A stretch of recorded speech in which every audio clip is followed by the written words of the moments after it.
Hallo geliefdes, ek is Karen en hierdie is Smags se Wildspok. So vandag se woord wat ons oor gaan praat, ons is weer besig in die joernaal met iets wat afgeskryf is. So hierdie een gaan oor kaf. So kom ons lees wat het ek geskryf. Hou op om aan die kaf vas te hou in jou lewe. Dit het geen waarde nie. Maak jou handpalm oop en laat dit wegwaai saam met die heilige wind wat ek deur jou lewe laat waai. Dis tyd vir iets nuuts, maar jy moet eers van die ou laat gaan. Nou die skrif daarso wat ons gaan lees, ons ken almal die skrif wat sê, laat dit soos kaf in die wind waai, maar dis nie wat ek vandag gaan gebruik nie. So ons lees uit Filippense 4 vers 6 tot 7. Moet oor niks bekommerd wees nie, maar bid oor alles. Vra alles wat jy nodig het van God, terwyl jy hom ook dank vir alles wat hy doen. En God se vrede, wat meer is as wat 'n mens dink, sal oor julle harte en gedagtes die wag hou, omdat julle aan Christus Jesus verbonde is. Nou toe ek die woord gekry het, toe dink ek nogal, kaf is eintlik mos maar doppies van die koring. So dit is wat agterbly op die dorsvloer na hulle die twee geskei het. So dit het geen waarde nie. Maar partykeer begin dit met koring in jou lewe. So, nou kom die blessing, nou gee die Here vir jou koring. Jy het dit nou weer in jou hand.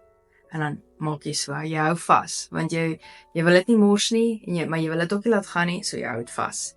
Maar met tyd begin koring ook sy waarde te verloor, en dan kan jy dit nie gebruik nie. So eintlik wanneer jy dit ontvang het, moes jy brood gebak het daarmee, jy moes kos gemaak daarmee, jy moes dit geëet het, jy moes die waarde daarvan gebruik het. Maar omdat jy bang was dat jy dit gaan verloor of dit nie spaarsamig gaan gebruik nie, het jy vasgeklou. En nou sê die Here, dit het kaf geword. Dit het nie meer die waarde wat dit daai tyd gehad het nie. So jy met jou hand oopmaak, laat dit deur sy wind weggewaai kan word en laat hy iets nuuts in jou hand vir jou kan sit. En ons almal doen dit.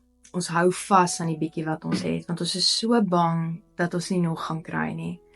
En eintlik wil die Here voorsien. Hy wil konstant vir jou gee, maar ons moet 'n oop hand hê om te ontvang. Sodra jy vashou aan iets, dan het jy mos iets. Dan kan jy nie nog ontvang nie.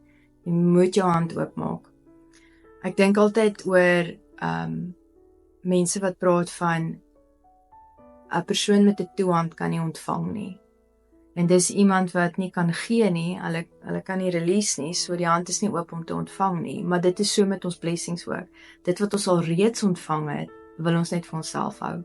Ons is bang om dit te gebruik, ons is bang om dit te gebruik vir wat dit eintlik moet wees, en dan hou ons vas. En die Here kan nie vir jou meer in jou hand sit as jou hand toe is nie. Hy kan nie meer blessing in jou lewe bring as jy vashou aan dit wat hy al reeds gegee het nie. Daar moet nog kom. Dit moet 'n konstante vloei wees van genade en vrede en liefde in jou lewe en meer seën wat moet inkom. Maar wat doen ons? Ons blok die seën partykeer omdat ons bang is om te laat gaan, bang is om aan te beweeg, bang is om te gebruik wat ons het. So ek glo uit hierdie woord uit wil die Here vir jou sê dat laat gaan van die oud. Dat ek iets nuuts in jou lewe kan begin, dat ek iets nuuts in jou lewe kan bring, want daar is nog baie wat vir jou wag. Dit is nie net die bietjie wat jy nou het nie, ek het nog baie meer wat ek vir jou wil gee, maar jy moet regmaak om te ontvang. As jou hand toe is met die ou goeders, kan jy nie iets nuuts ontvang van die Here nie. So laat gaan van die oud, laat die nuut kan inkom.